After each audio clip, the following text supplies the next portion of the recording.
talk a little bit about the history of S-Ateen, the how and the why. This came about, I believe, in November of 1996. The idea got off the ground by myself and another S-Anon member locally in Detroit area. That two S-Anon members shared during their meeting that one said she wished there was some place that her 15-year-old son could go for help, and someone else shared she wished there was some place where her 16-year-old daughter could go for help. So myself and another S-Anon member that had been in the program for a while, and neither of us had any children, or no, there wasn't an issue of us having our own kids in the meeting or anything. We got our heads together and decided what we could do. And we approached an S-Ateen meeting, asked the sponsor for that S-Ateen meeting, and she said, well, I have to ask the kids if you can sit in on a meeting. And they all said sure, so we did sit in on their S-Ateen meeting, and we thought, well, we can do this. And so we did. We had the first S-Ateen meetings at the same location where we happened to have, it was on a Friday evening, we happened to have a S-Anon meeting going on at the same time, the same place. There was also an SA meeting at the time going on at the same time, same place. And so we started the first meeting with a 16-year-old boy, 15-year-old girl, and then within a few weeks, a 13-year-old girl came, and this was early 1997. And those three young people were about as different could be. The 16-year-old girl was, I guess, what you might call a bookworm, very studious and not sports-minded, not a cheerleader, nothing like that, just very book-minded, intellectual. The 15-year-old boy was kind of like, I guess you could say, a little bit of the rebel type, and wore all black and the big army boots and that type of thing. The 13-year-old girl had a real attitude that she, really wasn't interested in being there, and she was the cheerleader type at her school and everything else. So why I'm bringing this up is because if these three young people had met at a local high school, they probably never would have gotten together. They probably never would have been friends. Once they were together at an S-Ateen meeting, it didn't make any difference. They were all the same, and they bonded quite quickly. I think the 13-year-old girl that was quite resistant, it might have taken her, 2 or 3 meetings to really get comfortable and feel like she was connected to the other ones, and to myself and the other S-Ateen sponsor at the time. And we used all the S-Ateen literature because we didn't have any, obviously S-Ateen program wasn't really off the ground yet, and we didn't have any S-Ateen literature. And anyways, those first 3 teens helped to write the original S-Ateen readings, the S-Ateen problem and the S-Ateen keys to recovery. And then, of course, they went through the conference approval process, the readings, to be conference approved for S-Anon and S-Ateen, but the teens did help write those themselves. It wasn't the adults writing them. It was S-Ateen literature, even then, written by S-Ateens. There's so much hope with the S-Ateens that, learning to practice healthy behaviors, learning that they're not alone. They have other people to bounce things off of and get those reality checks from is so comforting, because in the reading, the S-Ateen Keys to Recovery, it was one of the teens that made sure this key got in there. That it says, without addressing these issues of growing up in a sexaholic home, it will affect many of our adult choices, and including the choice of a partner as an adult, and the kids, the young people, were insisting that stay in there because it's so important. Those 3 teens continued for quite a while. We had that group going for a couple years, and each of them had an opportunity to be a speaker. We have local potluck speaker meetings in the Detroit area every few months, where S-Anon and S-A come together, and each of them had the opportunity to be a speaker at those functions, and that was a really neat thing. And so in my local area, my local area, family recovery has been talked about for a long time. That's a lot of years. That's over 20 years. And those 3 young people got older, and nobody came for quite a while. And eventually we had one other teen that started coming, and she was only 12 when she started coming, and she was really the only teen for quite a while. Occasionally we had another person who maybe brought a young person once in a while, but that young teen, she really hung in there. And when she was 14, she was a speaker at an international convention, and through her college years, she didn't attend any recovery program, but she ran into issues as a young adult, and knew enough to came back to S-Anon as a young adult, and because of her experience with S-Ateen. And we did also have a group going again for a couple years with they were 3 siblings from the same family in my local area, and that worked out just fine. So they learned about respecting each other, respecting each other's anonymity, that type of thing, outside of meetings. We've never had an experience where a young person has come to an S-Ateen meeting without already knowing what the family disease is, what's going on in the home, without having a basic understanding of sex addiction.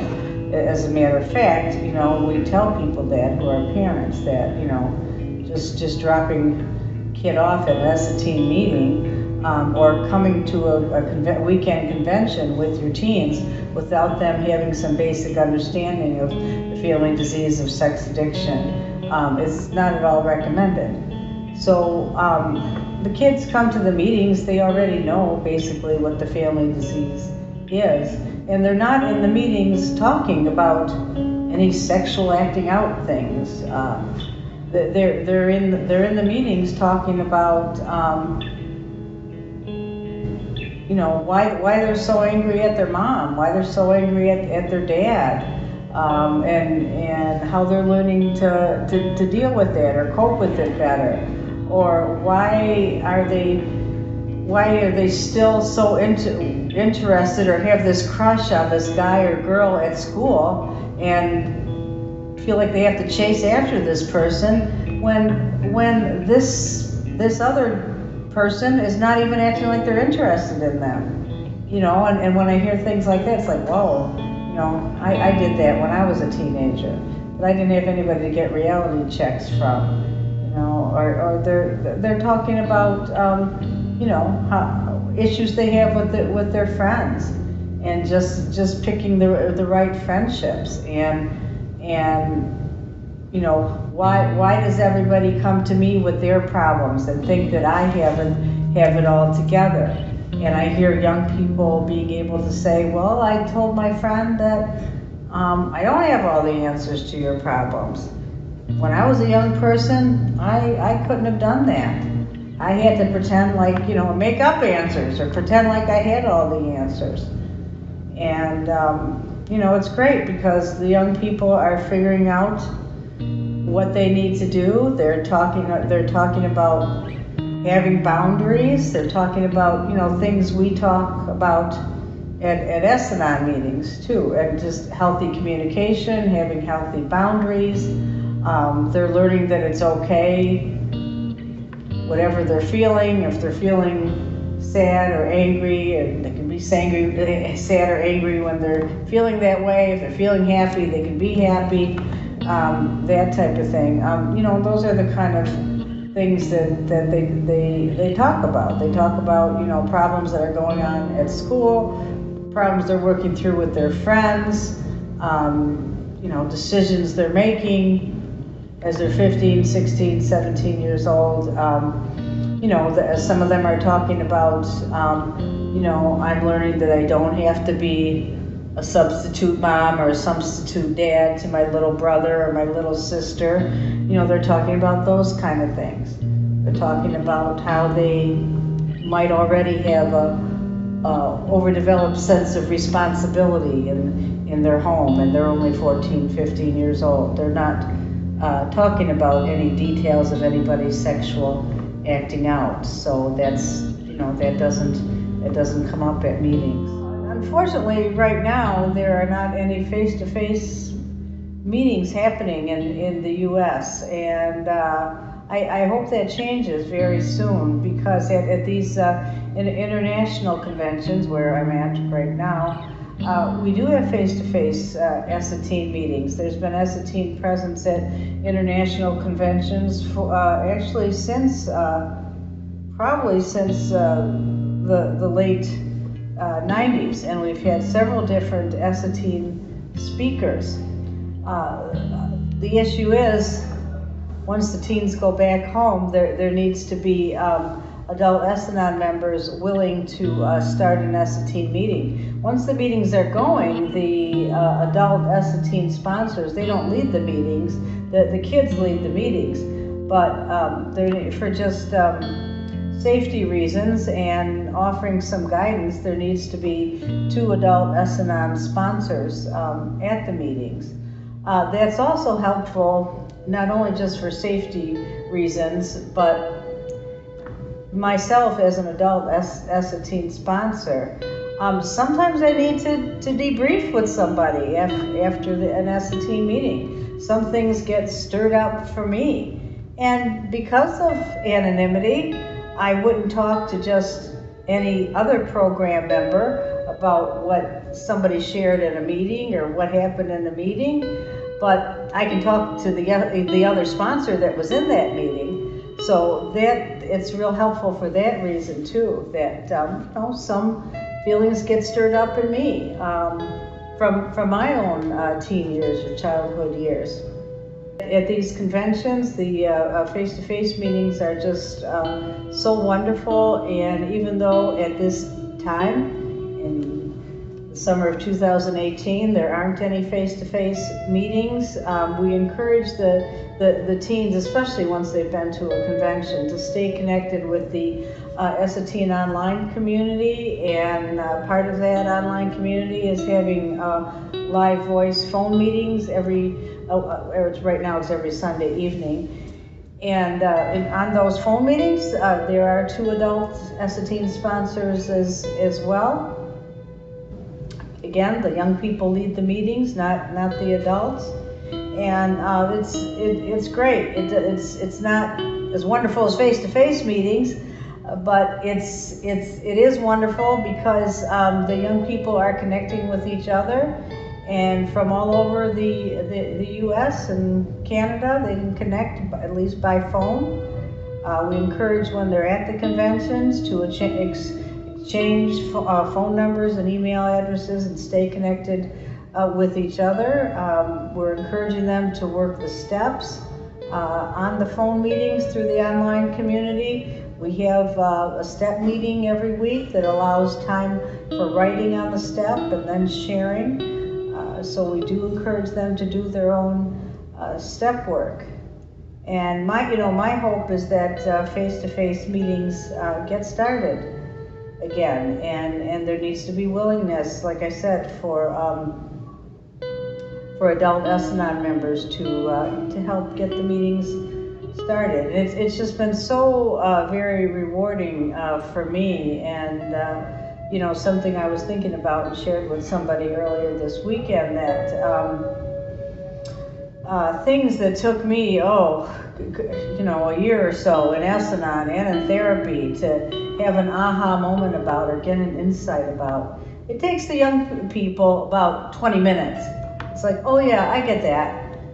They don't have all the layers of defenses built up like I had when I came into recovery, because I was already an adult and had all these defenses built up. So it's really, really refreshing, very heartwarming to me. I've appreciated sharing humor with them and just seeing them be real and the way they can, like I said, their differences, it doesn't matter outside the meetings. They just instantly bond with each other and connect with each other.